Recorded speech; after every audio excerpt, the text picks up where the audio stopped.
tardes. Estoy hablando con el micrófono para que me escuchen, sino que es para que esté grabado. Bueno, buenas tardes. Hoy día vamos a hacer entonces la conferencia correspondiente al ciclo de conferencias de la Unidad de Revisiones Sistemáticas del CIGES, ya, a la cual han sido todos ustedes invitados. Les agradezco su presencia. Hoy día tenemos como invitado, entre comillas, porque él es parte del CIGES, al doctor Fernando Muñoz. El doctor Fernando Muñoz es médico cirujano, es especialista en pediatría y salud pública, él es magíster en epidemiología clínica y es profesor asociado de la Universidad de Chile y de la Universidad de la Frontera. Aquí en la Universidad de la Frontera trabaja en el Departamento de Salud Pública y en el Centro de Excelencia CIGES, ¿ya? Y actualmente él es jefe de la División de Políticas y Gestión de la Escuela de Salud Pública de la Universidad de Chile.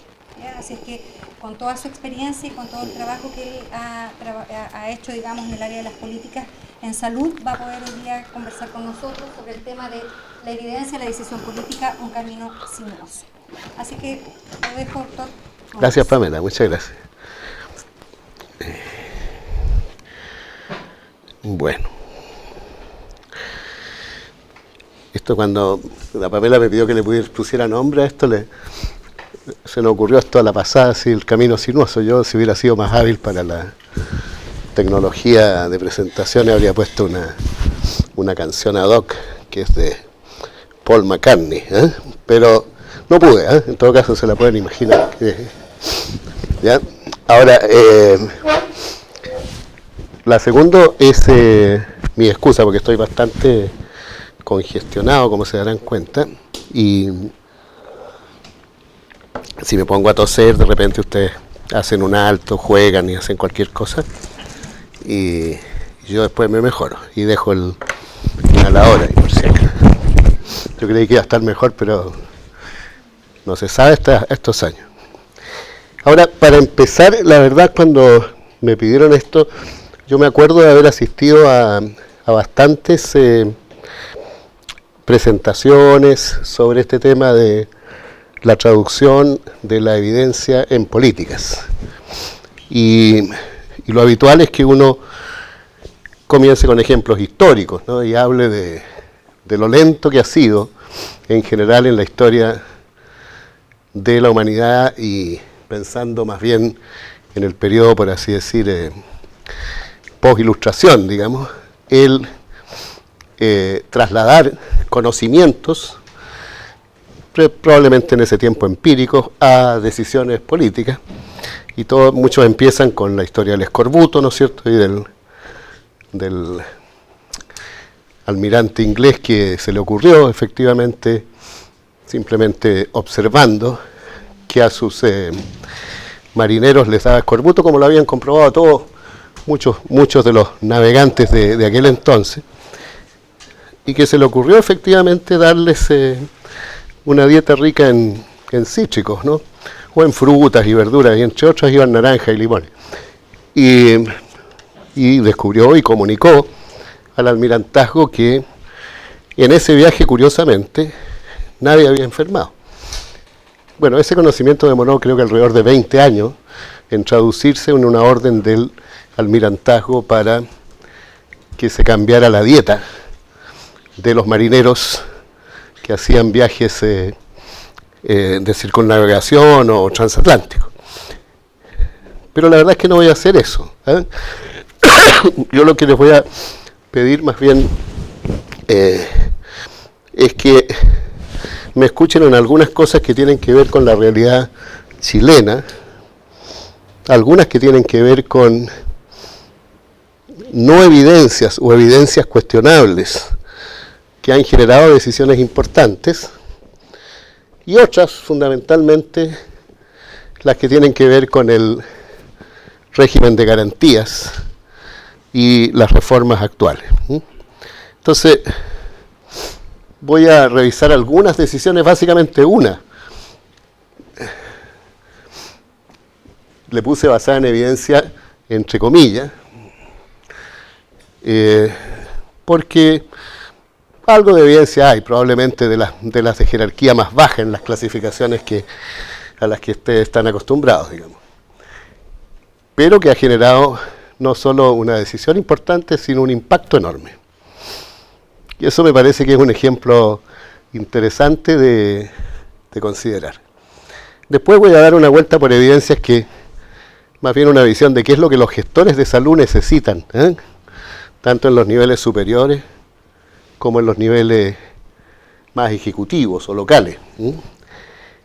Y ahí también hay algo autorreferente en términos de historia. Ustedes saben probablemente algunos que yo salté de esta universidad y de la epidemiología clínica. Bueno, era salubrista de antes, así que era un poco raro dentro de la epidemiología clínica en ese tiempo. Pero salté a la dirección del servicio de salud acá. Y una de las cosas que uno pensaba decir, ¿en qué me ayuda durante los 4 años que yo estuve ahí? Tener este grupo que ya se está consolidando, que sabe de búsqueda de evidencia, que sabe investigar, etcétera. La verdad es que no hicimos mucho. ¿Por qué? Probablemente porque tiene que ver con lo que yo en ese momento requería y no tenía mucha vinculación, sino hasta que aparecieron decisiones políticas como las del régimen de garantía, que es como la entrada en sociedad de la medicina basada en la evidencia en el escenario de la decisión política en Chile, a mi juicio. Y finalmente algún bosquejo de problemas que hay hasta ahora y una opinión sobre cómo podríamos avanzar en Chile, ¿no?, hacia el futuro. Esto, la supuesta evidencia y el caso que les voy a usar como ejemplo es el caso de las infecciones respiratorias agudas de la infancia y posteriormente del adulto. ¿Ya? Y lo vamos a tomar un poco desde los inicios.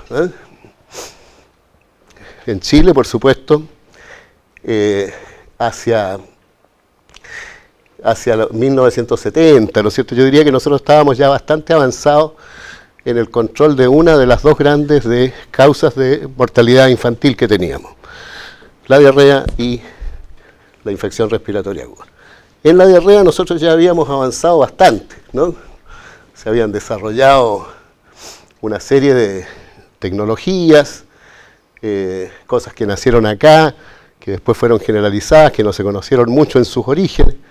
Meneghelo, las sales de hidratación oral, ¿ya?, las salas de hidratación oral, salas y sales, ¿ya?, la educación, ¿no?, las campañas de los inicios de la década del 70, etcétera. Estábamos endilgados y ya nos iba bien, ¿ya? Paralelamente habíamos hecho un enorme esfuerzo en materia de desnutrición, ¿no es cierto? Monkever, todo el mundo, y por lo tanto en esa área íbamos bien. Sin embargo, lo que nos quedaba, el desafío más importante, era la otra gran causa de muerte, que era la infección respiratoria en la infancia. Sigue siéndolo, pero como vamos a ver aquí, ha habido éxitos notables. Y comprobábamos, incluso hasta bien avanzado, hasta 1987, cuando ya las diarreas estaban bastante más controladas, que el descenso de las muertes por neumonía iba mucho más lento que el descenso de todas las otras causas de mortalidad infantil. O sea, nos faltaba aquí alguna intervención. Habían eventualmente conocimientos, ¿no? Existían, por supuesto, drogas, etcétera, ¿no? Pero no habíamos sido capaces de desarrollar una intervención como la que recomendó este grupo. Ese gráfico anterior es del doctor Girardi papá, que es el estudioso. Y lo que viene después también es de él, digamos, ¿ya? No digo que Guido no sea estudioso, pero estudia otras cosas. Estudia el cateo de la laucha. Bueno, entonces,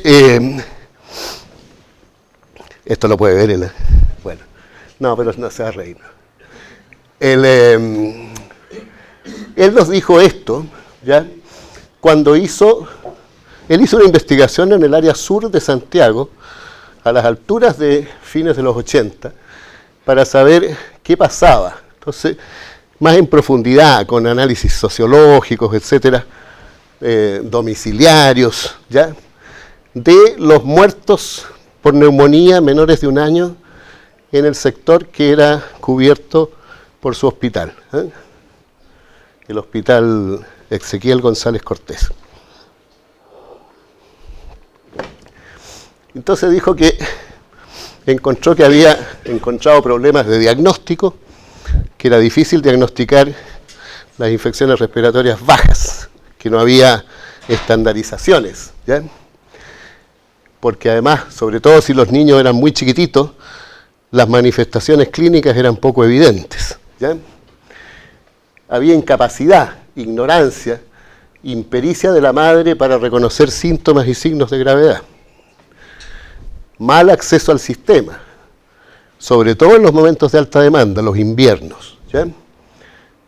Y eso, baja oferta de atención, más que accesibilidad física, o sea, faltaban horas de médico, baja credibilidad en el sistema de salud, muerte brusca e inesperada por neumonía fulminante o muerte súbita, e importante presencia de todos estos factores de riesgo y desinterés de las madres. Y él publicó eso, y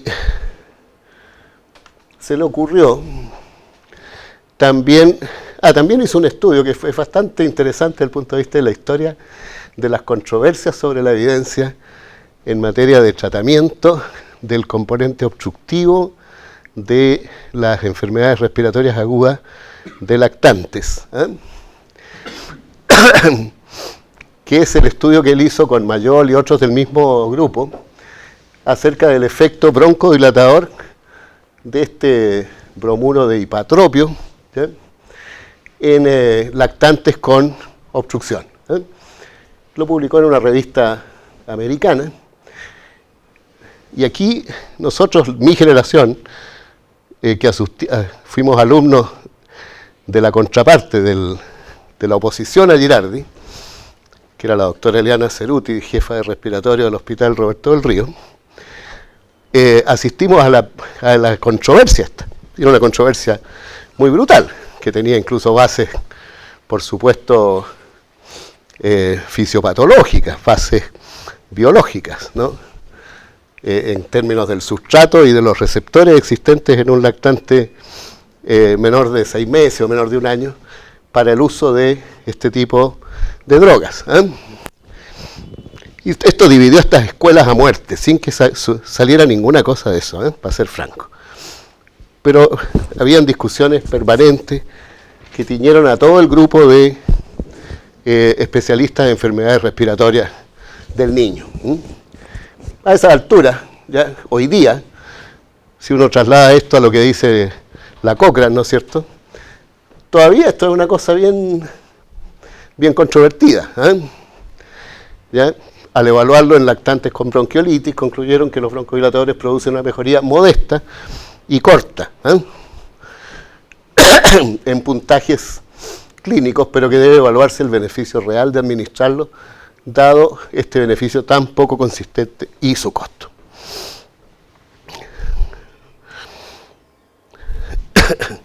Sin embargo, el doctor Girardi siguió adelante y se le ocurrió instalar en los barrios de la zona sur de Santiago unas salas adosadas a los consultorios en las que los lactantes podían permanecer en terapia y en observación con sus mamás, ¿no?, y demostrar así la efectividad. Aquí no hubo ningún ensayo clínico, nada de eso, ¿ya? Se mejoraban los niños en la sala de este tratamiento: oxígeno, broncodilatadores, kinesiterapia respiratoria, ¿ya?, múltiples intervenciones, ¿no es cierto? Y empezó a conformar una intervención compleja, ¿ya?, que hoy día es más compleja aún, ¿no?, y que a mi juicio ha tenido un impacto muy importante, aunque nunca se va a poder demostrar por qué. Cuando viene el año 90, el advenimiento de la democracia, nuevamente en la República, entonces Girardi logra convencer a las autoridades, y en eso vamos a insistir después, en el tema de decisión, lo que menos importa es la solidez de la evidencia a la hora de tomar una decisión, ¿no? Política, ¿ya? Sí, importa, pero no importa si el tomador de decisión sabe si es 1A, 1B, o 2B, o 3C, ¿eh? Eso es lo que menos importa. Bueno, él convence a las nuevas autoridades, entre medio Guido era asesor del gabinete del subsecretario Patricio Silva, ¿ya? Era del área sur de Santiago, Patricio Silva también, ¿ya? O sea, empezaban a aparecer aquellos elementos que en clases de esta naturaleza uno tiene que resaltar, ¿no? Que son aquellos elementos que van ayudando a transformar la evidencia en decisión, aún pese a sus imperfecciones. Bueno, convenció y transformó estas salas en la intervención más relevante del Programa Nacional de Control de Infecciones Respiratorias Agudas.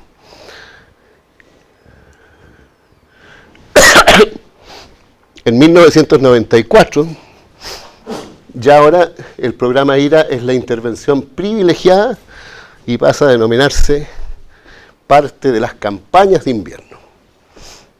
E incluye ahora comunicación social para estimular consulta precoz, ¿no? Si su niño, qué sé yo, le pasa tal cosa, si es muy chiquitito y está muy decaído, no quiere tomar la papa, ¿ya? O si su niño es un poquito más grande y se le hunden las costillitas, ¿ya? Consulte, por favor, de inmediato y vaya a la sala IRA o al consultorio más cercano. La sala existía, por supuesto, que es un requisito para que una intervención efectivamente funcione, ¿ya? Se estableció otra cosa, dijo, mira, hay niños que a pesar de que la sala tiene oxígeno, tiene todas estas cosas y se puede quedar con la mamá ahí, igual hay que hospitalizarlos. Y de repente nos faltan camas pediátricas. Y nos faltan, ¿por qué? Porque durante los veranos, como ya no tenemos diarrea, entonces cerramos camas. Entonces tenemos que asegurarnos de abrirlas en los inviernos, de tal manera de tener personal que transitoriamente permita cubrir esta demanda de hospitalización. Y se estableció entonces un centro coordinador de camas en las regiones más importantes, ¿no?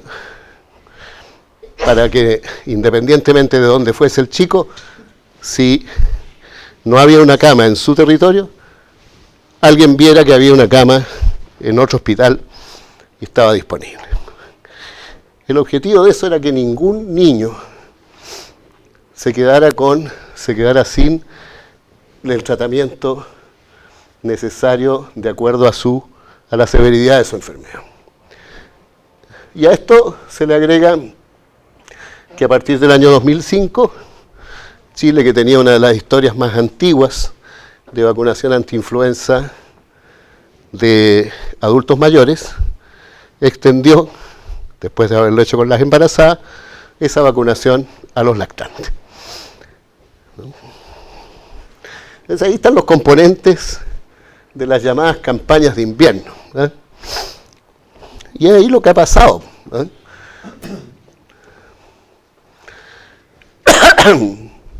Y ahí lo que ha pasado con las tasas de mortalidad infantil por neumonía en Chile entre el año 85 y el año 98. ¿Ya? Que es un impacto realmente impresionante, ¿ya?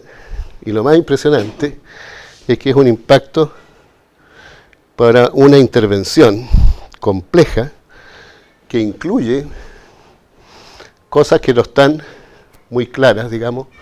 Estos son números de fallecidos entre el año 98 y el 99 simplemente. ¿Ya? Y aquí se ve más claro todavía en esta otra que yo la uso. Esta la uso yo para cuando quiero decirle a los alumnos que los sistemas de salud, es cierto, los servicios de salud son uno de los determinantes de la salud, ¿no? Para decirlo más concreta, uno más de un pedacito de determinantes sociales de la salud. Pero, pucha, que son importantes, ¿eh? Hoy día sobre todo.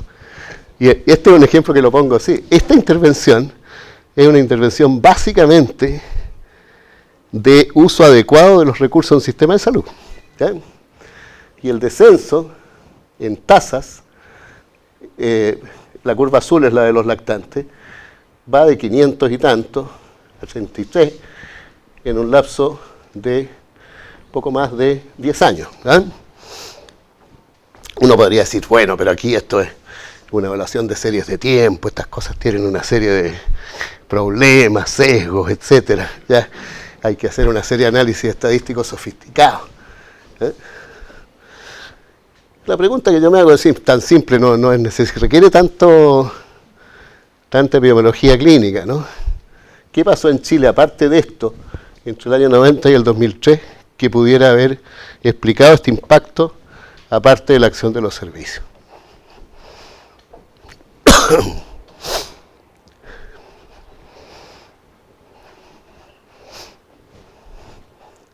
Si es que la contaminación atmosférica influye, ¿no es cierto?, pero en una proporción baja, ¿no es cierto?, pero tampoco se modificó en todo ese periodo.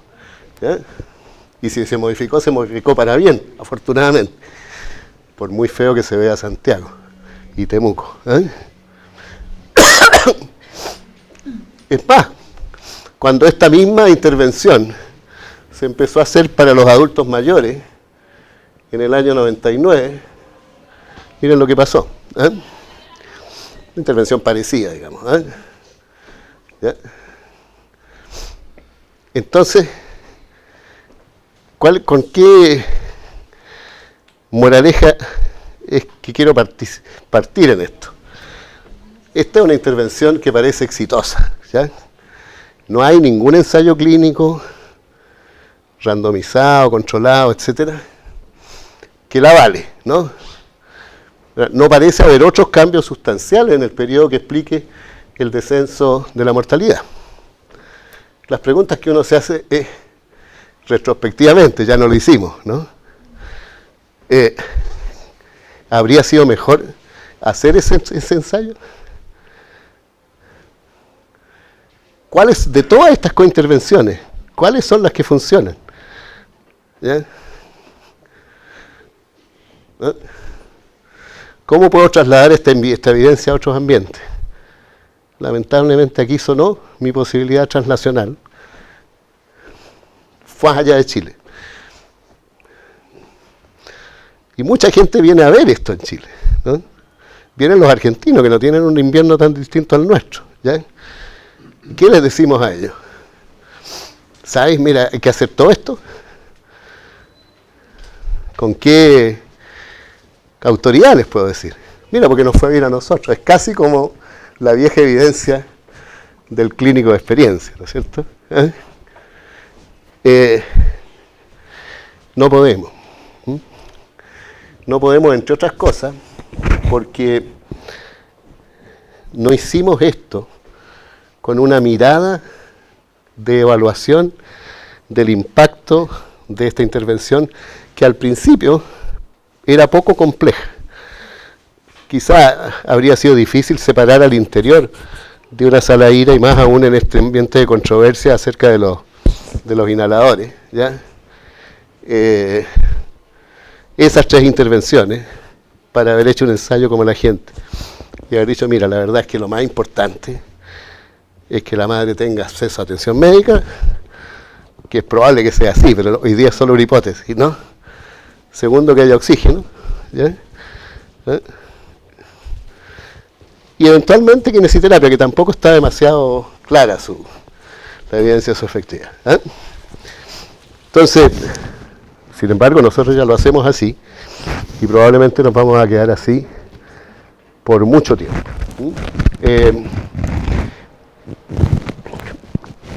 ¿Qué más saca uno de esto? Que esto fue, pero ya eso es petite histoire, esto es absolutamente anecdótico, digamos, pero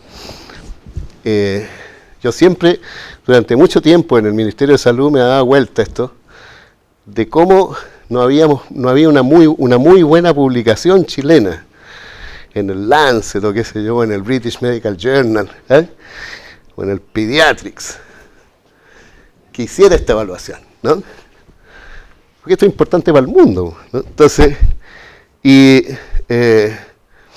de pronto, bueno, y esto había sido tan artesanal que este programa partió en la casa del doctor Girardi. ¿Ya?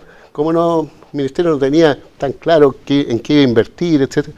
No importa, yo me voy a instalar. Hay un muchacho aquí que es bueno para la computación, etc. ¿Ya? Y vamos a empezar a registrar.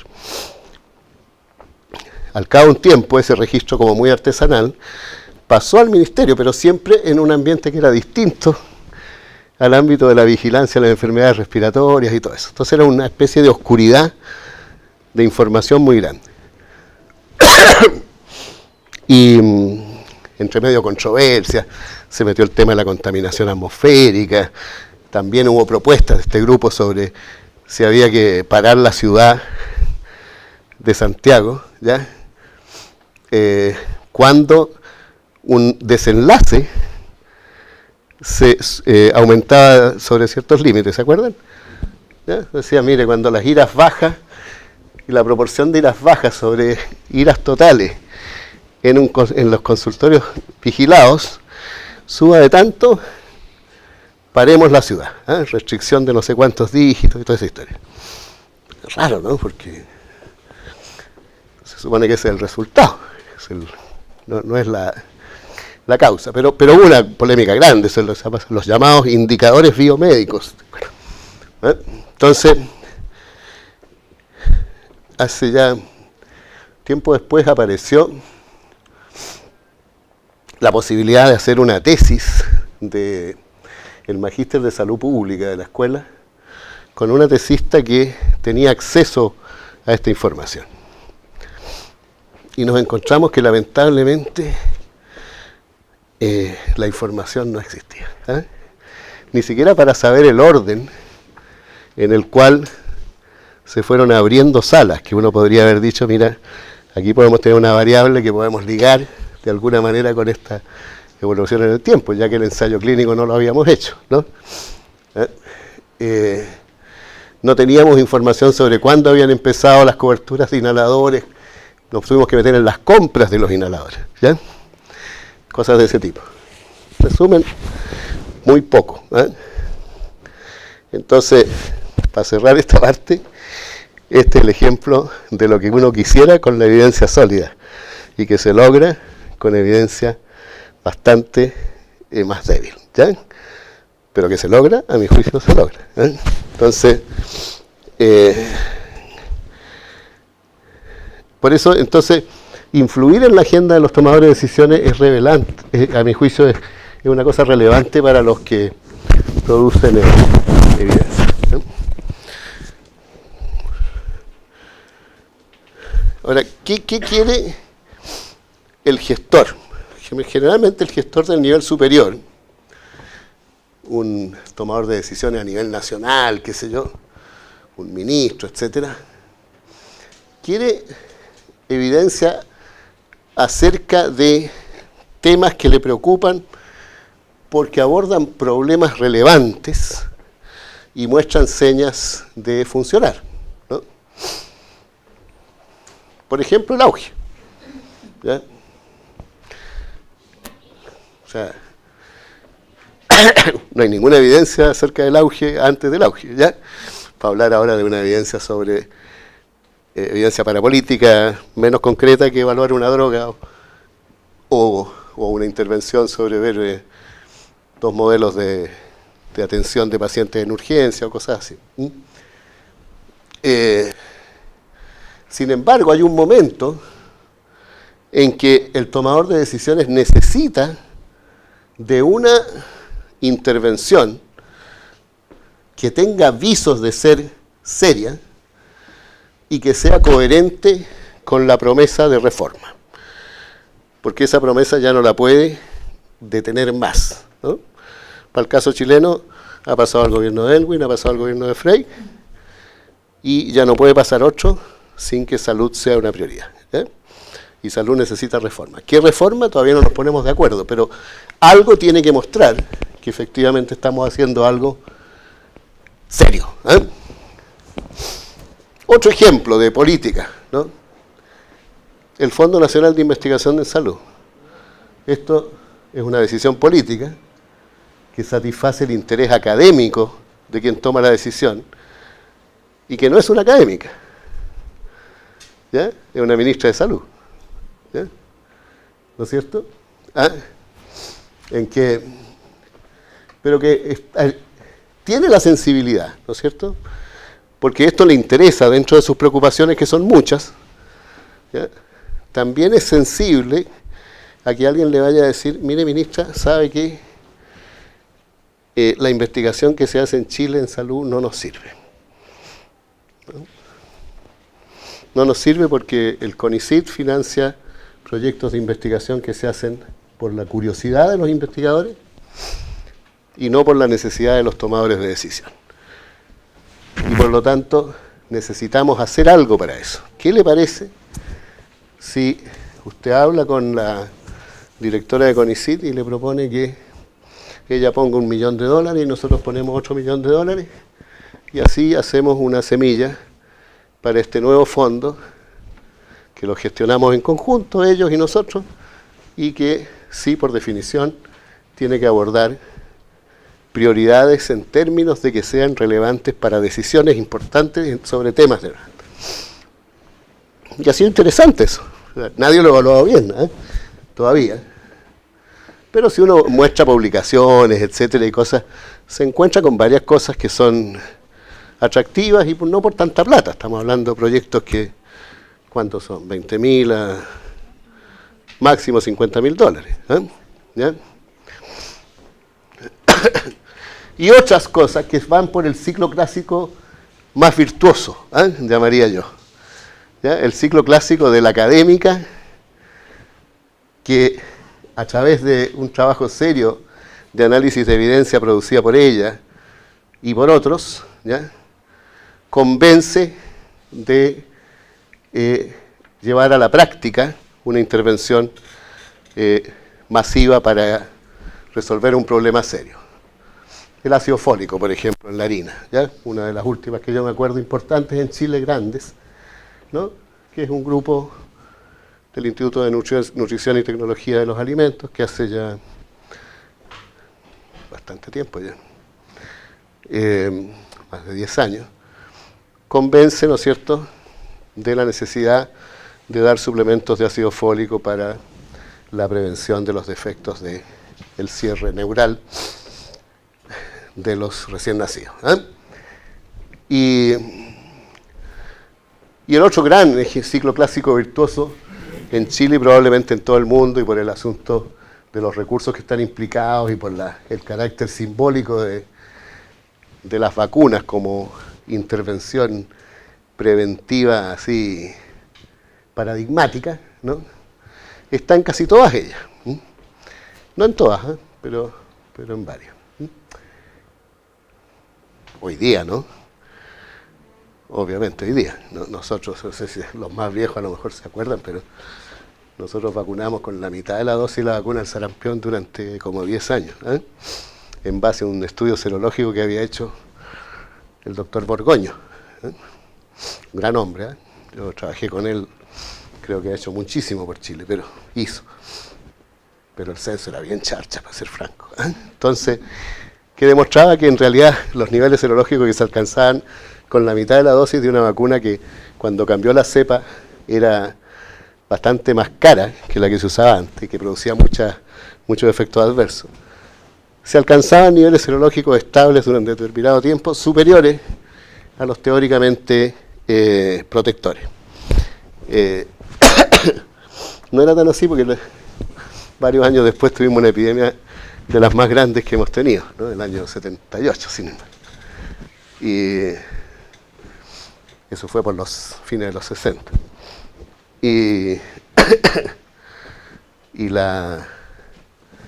Pero no estaba tan equivocado el doctor Borgoño, porque a esa altura ya no había tanta desnutrición, entonces en esa epidemia se murieron re pocos niños. Él privilegió una cosa, digamos, sobre otra, ante la duda incluso, creo yo. Nunca lo conversé con él, pero... Y me atrevería a decir que después ya en la gestión local, en la gestión del director de hospital, en la gestión del director de un centro de salud, ¿ya? Ahí yo creo que la evidencia empieza a tener un rol muy concreto. Lo que requiere ese gestor es evidencia sobre intervenciones que le permitan mejorar visiblemente los servicios y que a la vez le permitan sostenerse, ¿ya? Y esas son, por lo general, intervenciones más complejas. También, el gestor también requiere evidencia para salir del paso, ¿eh? Y a veces hay que construir esa evidencia. Ya, aquí yo les puedo contar otra historia, que es la historia de la vacuna antimeningocócica B del Instituto Finlay de La Habana, ¿ya? Esta historia es bien interesante porque tiene componentes de todo tipo, sobre todo políticos, pero lo que ocurrió es que, si ustedes recuerdan, algunos en ese tiempo tuvimos un brote de meningitis meningocócica o enfermedad meningocócica B.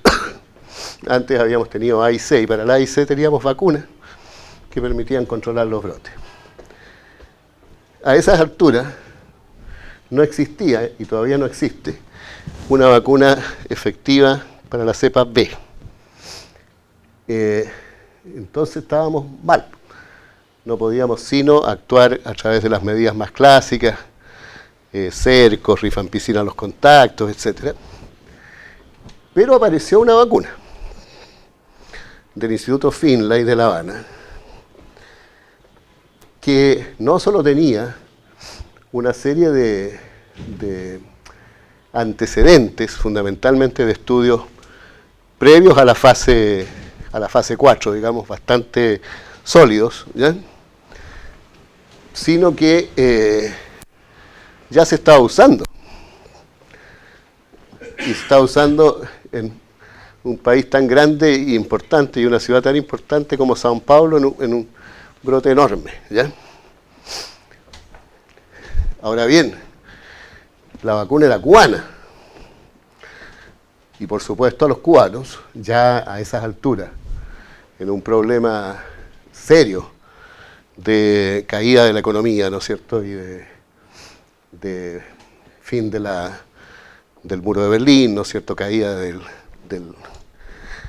la Unión Soviética y todo, les interesaba desarrollar y vender cualquiera de sus desarrollos tecnológicos en los cuales habían apostado por decisión del comandante, ¿no? ¿Ya? Y apostado serio, ¿no? Porque la inversión era tremenda.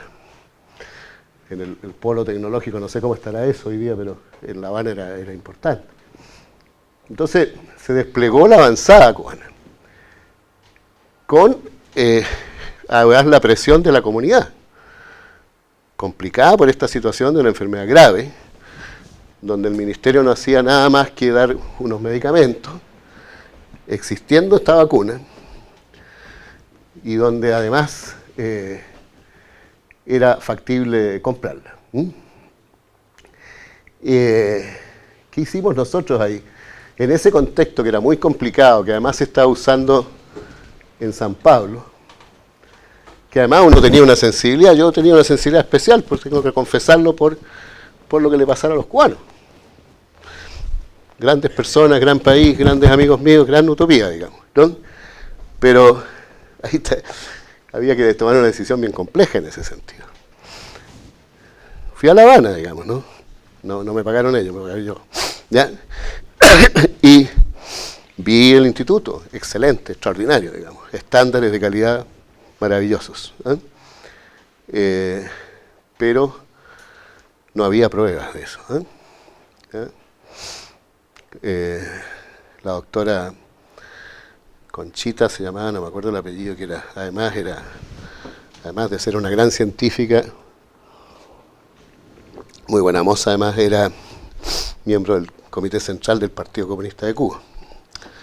Y entonces dijimos, ¿qué hacemos aquí? Porque ya esto se transformó en un tema diplomático, político complejo. Tuvimos que producir esa vez. pero no fue la que necesitábamos para aprobar una vacuna, fue la que necesitábamos para desecharla. Y en ese momento lo único que podíamos hacer era pedirle a la OPS que nos ayudara a hacer un estudio serológico. ¿Ya? Y lamentablemente en ese estudio que se hizo en Washington y qué sé yo, y con una serie de estándares, y por una investigadora chilena muy importante, no se demostró esa conversión y no compramos la vacuna, ¿no? Y lo que pasó históricamente uno lo puede ver, ¿no es cierto? Sao Paulo, que vacunó masivamente, probablemente a lo que asistió fue a un descenso espontáneo de la epidemia, derivado de simplemente el ciclo habitual de agotamiento de susceptibles, y hasta el día de hoy no hay una vacuna contra el meningococo B. Pero eso es necesario en este caso para salvar la cara. Este otro caso, el caso del ensayo clínico de la vacuna de rotavirus, es otro tema este, ¿no? Tiene que ver con la estrictez en la producción de la evidencia y el drama que eso puede significar a veces para el gestor, ¿ya? Que es el caso del niño muerto por una obstrucción intestinal aparentemente, en realidad el diagnóstico es una muerte súbita, y que lamentablemente estaba participando en la muestra chilena del estudio mundial de efectividad de la vacuna de rotavirus, una de ellas, no me acuerdo cuál, que justamente pretendía superar a aquella vacuna que se había desechado porque se había asociado a un mayor riesgo de intosuscepción intestinal, ¿ya? Entonces, este niño no tuvo esos síntomas, pero murió de una muerte súbita. Y por supuesto, se enteró la prensa. Y entonces comenzó el tema de ¿qué hacemos? ¿Ya? Frente a esto. ¿Rompemos el ciego de este estudio?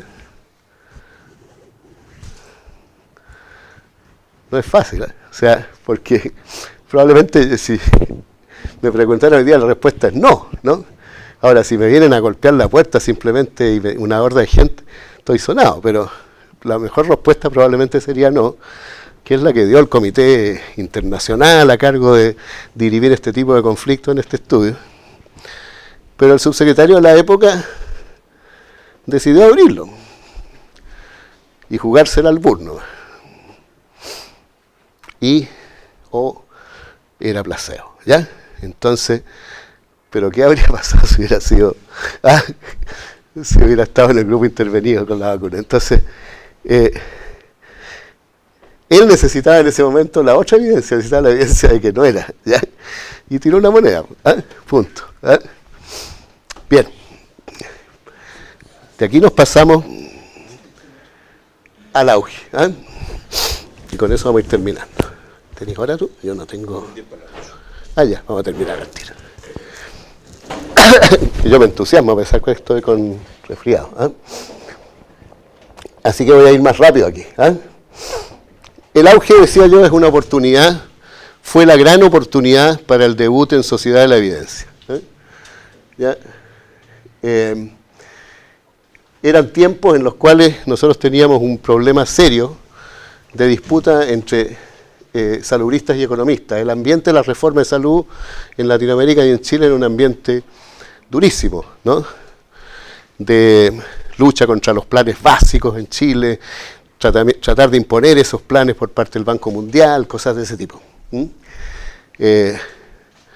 Musgrove, un gran economista de salud, lamentablemente muerto trágicamente hace poco, se cayó en un barcazo en las cataratas del Iguazú, se pegó en la cabeza, pero un gran tipo, Bueno, una vez yo vi un artículo de él que escribía sobre la relación de los médicos con los economistas, y yo encontré que era bien interesante.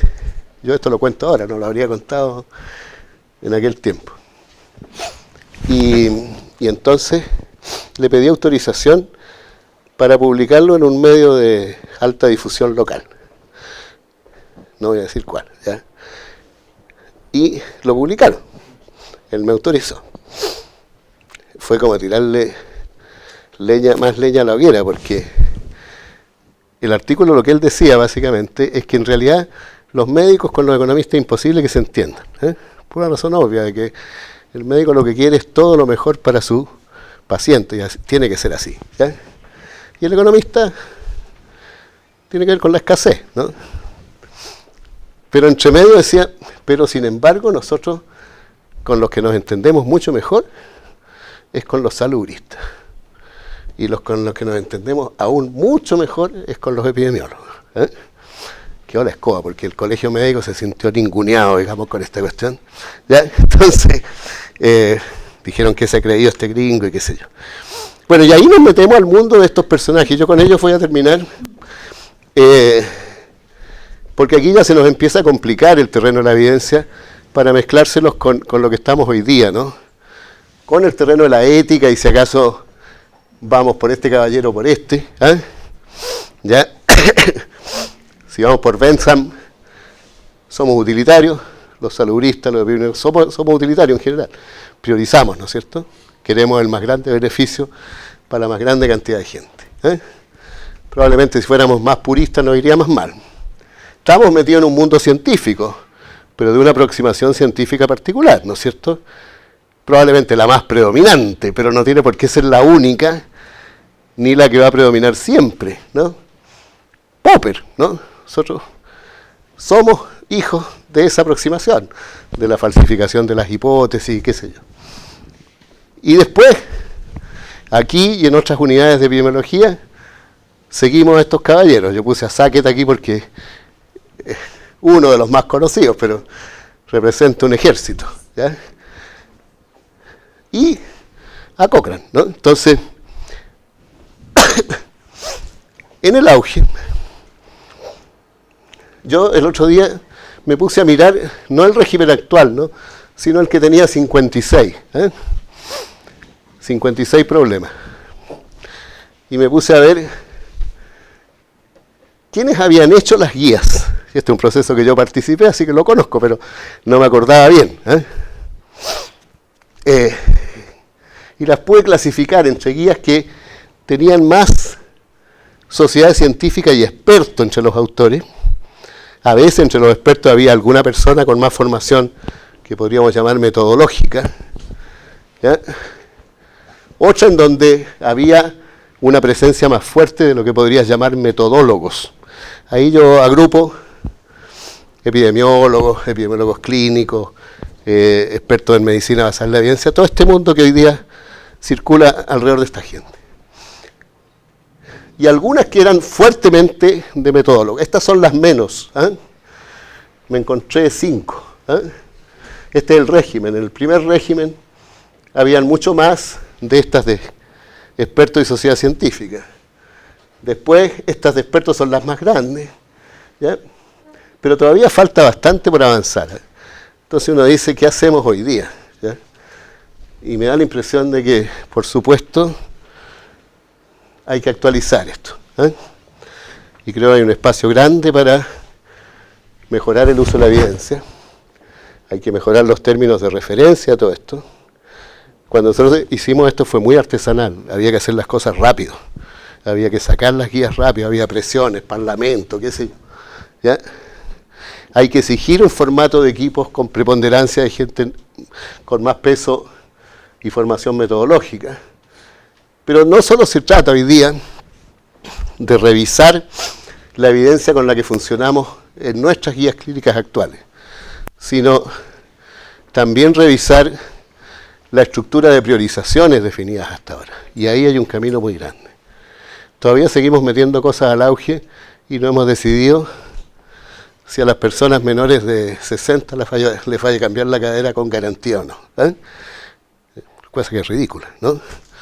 No tiene ninguna explicación eso, salvo el ambiente de escasez relativa de recursos que había en el momento que se definió la garantía. Y lo otro que hay que hacer es institucionalizar la inteligencia del sistema de salud. Yo creo que el día que logremos eso, o sea, que logremos un NICE en Chile, ¿ya?, para todo eso, un Instituto Nacional de la Calidad, ¿no?, para desarrollar estas guías, para recomendar buenas prácticas al sistema de salud, no solo en términos de intervenciones específicas, en términos de diseño de políticas, de financiamiento, de mancomunación de recursos, de estructura de la provisión, de fórmulas de gestión. Ahí también hay evidencia que se puede buscar, ¿eh? Y ojalá evaluar continuamente la equidad en el acceso a los servicios y la calidad de los servicios, porque uno no saca nada con tener muy buenas intervenciones si los servicios no las hacen llegar a la gente, ¿eh? Y este cubito que es el que usa OMS hoy día, es el que tenemos hoy día solo en materia de financiamiento, ¿eh? ¿Cómo cerramos esto para reducir los pagos y los cobros? ¿Cómo vamos haciendo que este cubo vaya llenando este otro, ¿no? Que se incorporen más servicios, ¿ya?, que lleguemos a toda la población y que la gente no tenga que pagar de su bolsillo lo que paga. Eso era lo que les quería contar. Se acaba ahí. Y me la pude, sin toser. Ya. Listo. Preguntas, por supuesto, ¿no? Yo agradezco preguntas, observaciones, comentarios. Ella. Dime nomás. ¿Hay micrófono?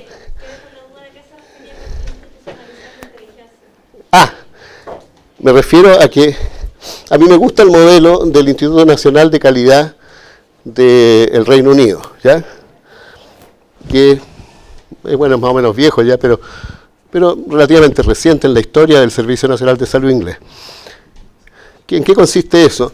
En una institución que tenga la autoridad suficiente, que sea parte del sistema, pero que tenga autonomía, que tenga equipos de personas con formación en búsqueda de evidencia, con formación en salud pública, que estén dedicados a buscar las mejores prácticas para mejorar la calidad del sistema de salud. Eso es el NICE, ¿ya? Y creo que Chile debería caminar a eso. Lo hemos tratado de hacer preocupándonos de la evaluación de tecnologías de salud. Eso fue todo un movimiento, un tiempo, en el Ministerio de Salud. Hubo una unidad, qué sé yo. Se fue muriendo, ¿ya? Hoy día el Consejo del Auge, de alguna manera, es un remedio de eso, ¿no? Es un remedio porque le falta todavía independencia, pese a que hay miembros de ese grupo que son electos entre decanos de universidades, sociedades científicas, etc.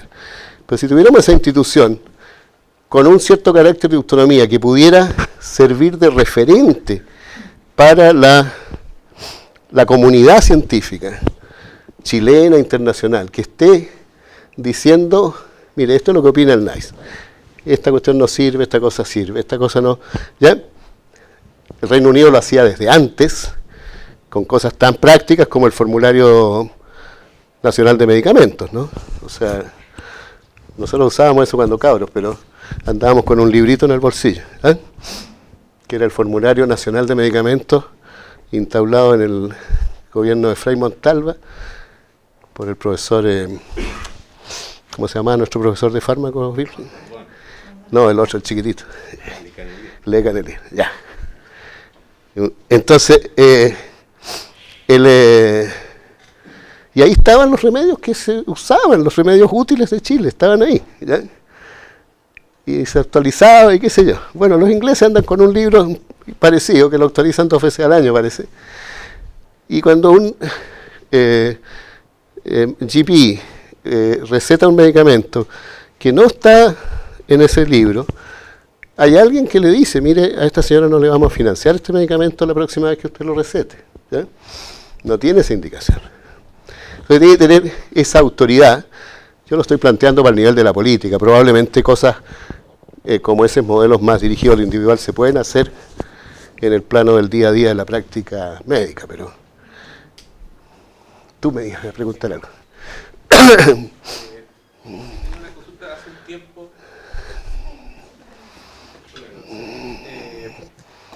Leí una persona que al parecer había participado en el desarrollo de la primera etapa del auge, que él habría preferido en vez de una ampliación de prestaciones, el que las que estaban se ampliara el rango, por ejemplo, de atención o se aumentaran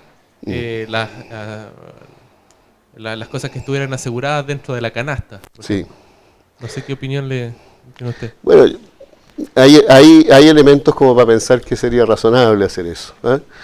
Cuando actualizas, yo creo que actualizas para quitar y para poner, ¿no?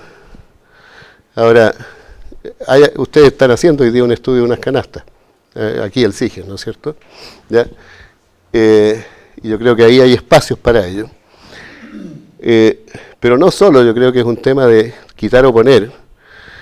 Esta cuestión era difícil, porque aquí todas estas cosas tienen enormes presiones. O sea, todas estas guías se construyen entre la presión de la industria por un lado, ¿no es cierto?, y de los colegas por el otro, digamos. Entonces, y que a veces tienden a coincidir, o muchas veces. Entonces, y que te dicen, yo recibía en mi oficina con unas planillas Excel todas las sociedades científicas.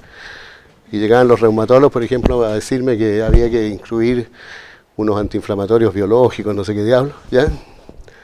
Y yo les preguntaba la evidencia, y me decían, no, ahora no tenemos, pero en el Congreso de noviembre va a haber, me decían.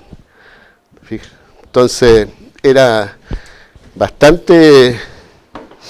Pero yo creo que hay que hacerlo, sin duda, sin duda, sin duda. Ahora, siempre te vas a tener que equilibrar, y siempre va a ser un mundo de arbitrariedad. Yo más importante que eso me parece lo de la cadera que les decía. Eso sí que hay que revisarlo.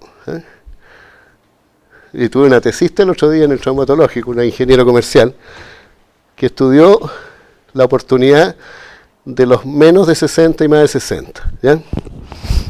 O de 65, ¿no? 65, claro. Y claro, encontró lo que había que encontrar, que las menores de 65 se demoran mucho más, ¿ya? La calidad es la misma. Nosotros teníamos la esperanza de que con el tiempo esas personas hubieran accedido a programas distintos, PAD especiales, programas de la municipalidad de no sé dónde, qué sé yo. Pero no es así. Entonces eso no tiene ninguna otra explicación más que la plata nomás.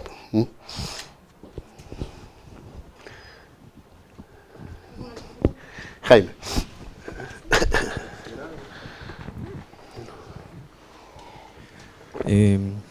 Bueno, saludarte y agradecerte la presentación, me gustó mucho la línea. Qué bueno que mencionaste también el tema del NICE, porque hay dos preguntas que quiero vincular también desde la evidencia, no solo a la toma de decisiones en salud pública, sino también en clínica. Una tiene que ver, y también desde tu experiencia pediátrica, ¿no? Una tiene que ver con el tema de la amigdalectomía, el otro del tema de la cesárea, y lo otro que la deformación me obliga a preguntarte es el tema de la evidencia de las intervenciones sobre las inequidades en los resultados. Porque aquí los resultados que tú nos presentas son todos promedios. Sí, por supuesto. Tanto en enfermedad respiratoria, digamos, como también los resultados del auge. Yo no sé si hay estudios, digamos, de resultados es que yo digamos, estratificados o diferenciados en términos del auge. Eso. Yo conozco pocos estudios apuntados a distribución de los resultados de algunas intervenciones. El único que conozco es un estudio hecho por allá por una salubrista de la escuela que estudió las reincidencias, los nuevos infartos en personas que habían tenido atención de acuerdo al modelo garantizado de streptokinasa. Y eran muy pocos casos como para ver si podía haber ahí una inequidad, y fue una pregunta que se hizo, digamos. No parecía realmente que el resultado de una persona, obviamente el resultado de una persona sin streptokinasa es mejor, ¿no? Pero eso está en Santiago habitualmente, que es la que le tocó, la alternativa, la que le tocó el estén o lo que sea, ¿no? A eso me refiero, no sin tratamiento, ¿ya? Eso es lo único que conozco. Ahora, como son resultados en términos de lista de espera, ¿no? De oportunidad de tratamiento, ¿ya? Que son los más notables, ¿no? Entonces, lo que habría que ver es si las diferenciales de oportunidad logradas son muy diferentes por región. Me da la impresión de que lo más lógico es que vayamos a encontrar grandes diferencias, sobre todo en aquellas que tienen que ver con acceso a especialistas. Y a especialistas que hoy día son un problema serio, oncólogos sobre todo, intervenciones quirúrgicas donde hay dificultades de anestesiología, etc. La amigdalectomía, bueno, eso es histórico. La cesárea es más complejo, creo yo. Yo no sé en qué tasa de cesárea están ustedes hoy día, pero... Claro, o sea, y esa es la realidad probablemente en mucha parte del Chile. Entonces, el tema es si vale la pena seguir peleando en eso. ¿Ah? ¿Sí?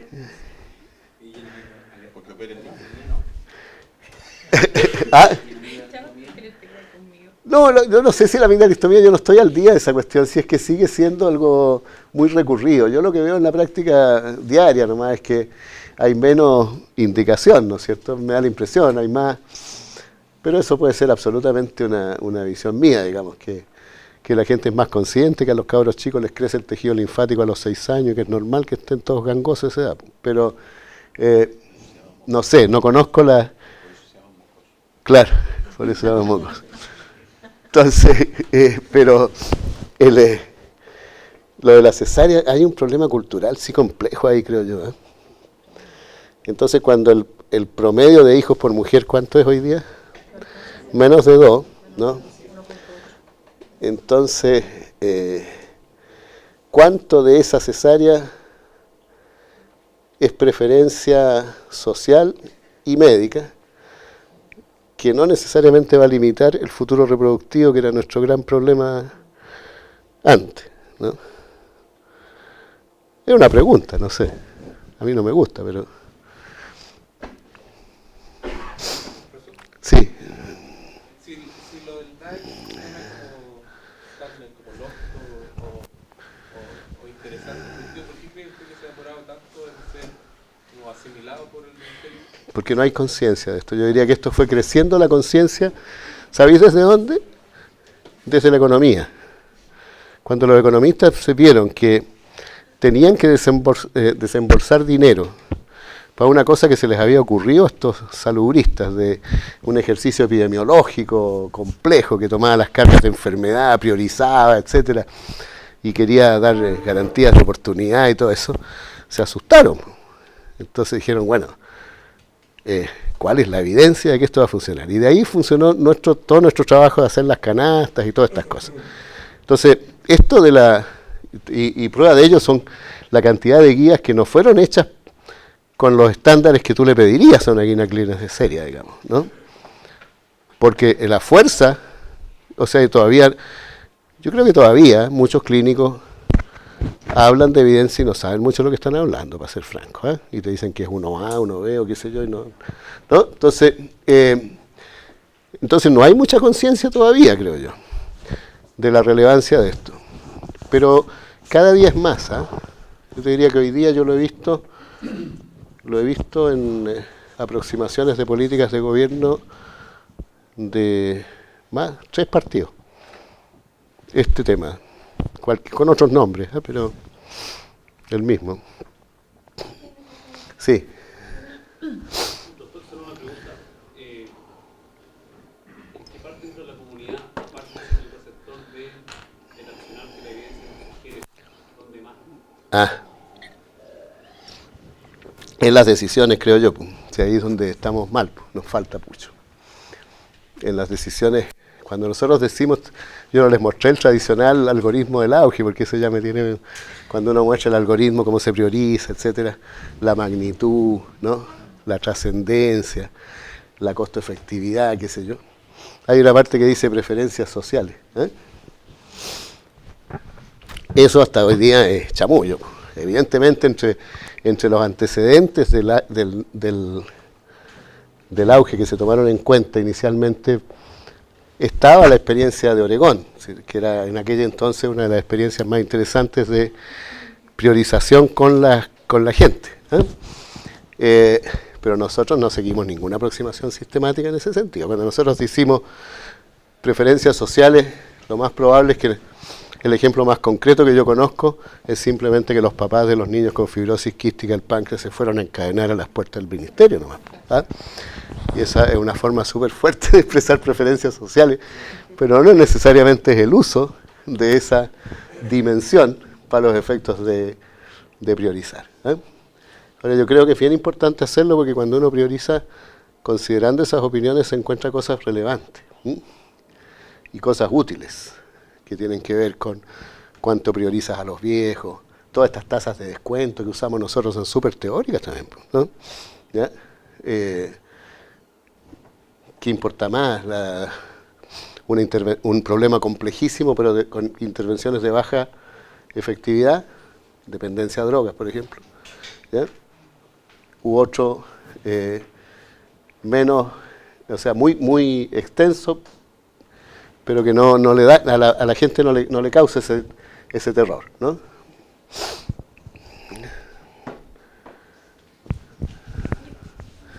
Sí. En relación a los problemas de fondo que llegan a la atención primaria desde el punto de vista de prevención y promoción, es como una área que está como un poco desierta por su evidencia, no se nos da tanta relevancia. Siento que si no pusiéramos ahí el esfuerzo, quizás no tenemos que estar preocupándonos de la vida. Sí, el problema de la promoción, creo yo, del enfoque que hemos seguido desde las cartas de Ottawa, de Yakarta para adelante, así pienso yo, no tienen por qué estar de acuerdo, es que la evidencia de su efectividad sí, ¿no? En cuanto a la vieja tesis de cambio de estilos de vida, educación para la salud, comunicación social, políticas saludables se llamaban en ese tiempo, ¿ya? No ha ido mal con eso. O sea, evidencias de impacto son bajas. Entonces, ¿cuándo hemos encontrado impacto? Ahora construimos un movimiento social, yo no me arrepiento de eso, ¿eh? Cuando el tejido social está tan débil, que se junten 10.000 personas a bailar y hacer no sé cuántos bailes entretenidos y todo con la presidenta, qué sé yo, es bonito, pero entonces yo creo que uno tiene que esperar a lo poco, a lo que realmente nos parece que está funcionando hoy día, o sea, realmente hacer salud en todas las políticas. Yo creo que eso es lo que viene, o sea, si tú no empoderas políticas sectoriales fuera de salud, con indicadores de salud, ¿ya? O sea, ¿qué saco yo con hacer ciclovías, digamos, de un lado para otro en una ciudad, si en el otro lado donde está la gente más vulnerable, si sale a andar en bicicleta en la noche le roban la bicicleta? O sea, ¿o qué saco con seguir insistiendo que coma la gente muy saludable? Más encima lo hago conjunto con la industria alimentaria, ¿ya? Que me financian los programas, ¿eh? Y además sale más barato que las verduras. Entonces, los únicos que han funcionado bien hasta donde yo sé hoy día, la experiencia más importante es la de Puska o del grupo de él en Finlandia o de los que lo siguieron, ¿no? Y ahí lo que hubo fue empoderamiento, ahí hubo impuestos para que los finlandeses dejaran de comer tanta grasa, ¿ya? Hubo subsidios a la alimentación más saludable, ¿ya? Hubo reales, yo siempre lo cuento, cuando hicimos el infarto, nosotros como saludistas, yo decía, chuta, todo este auge que estamos haciendo es entero curativo, ¿eh? Entonces, ¿cuánto nos cuesta la estreptoquinasa y todo eso? ¿Por qué no vemos si podemos hacer otra cosa como, ¿qué dijimos? Actividad física. Hagamos lo siguiente. A lo mejor hay suficientes profesores de gimnasia para que las personas les demos un voucher de educación física que si tú juntas, no sé, 30 vouchers, 40 vouchers, esas 30 personas puedan financiar un profesor y tengan un gimnasio en su territorio que les permita hacer ejercicio sistemático y reglado. Lo calculamos. Era carísimo, ¿eh? Muchísimo más caro que la estreptoquinasa y el electrocardiograma por teléfono, ¿eh? Entonces, pero esas cosas hay que hacerlas porque y no había suficientes profesores tampoco, pero si lo hubiéramos hecho, porque significaba una fuente de empleo interesantísima.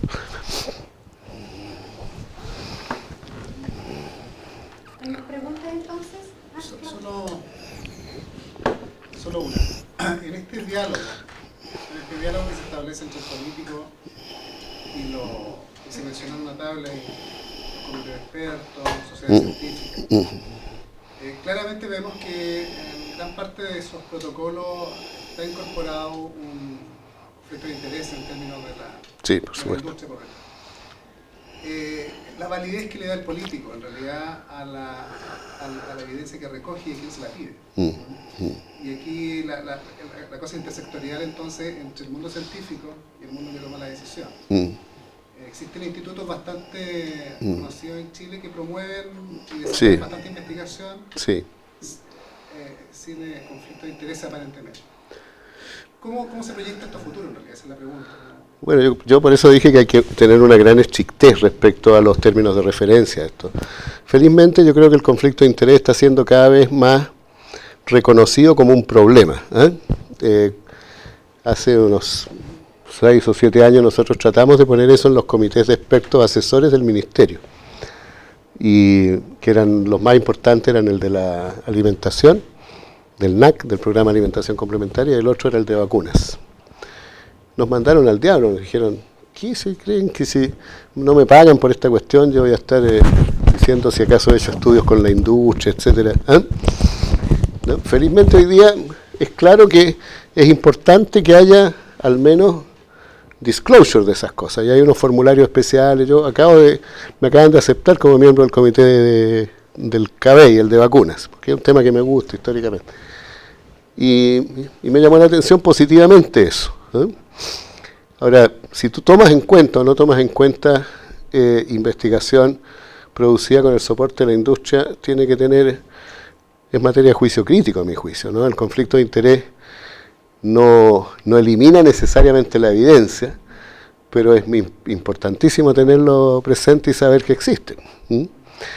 De hecho, quedarían pocos que no han hecho ese tipo de estudios para trabajar en cosas de asesoría con el ministerio, o en estos otros comités.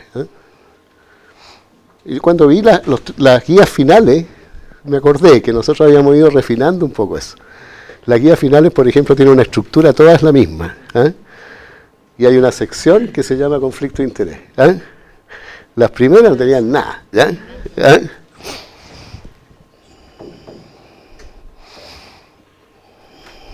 Oca, perdonen lo largo, yo me entusiasmo siempre con estas cuestiones. Muchas Iba a gracias, hablar, iba a hablar hasta las 7:30, pero no me pongo reloj con este cuento. Muchas gracias, Ya, Fernando. listo.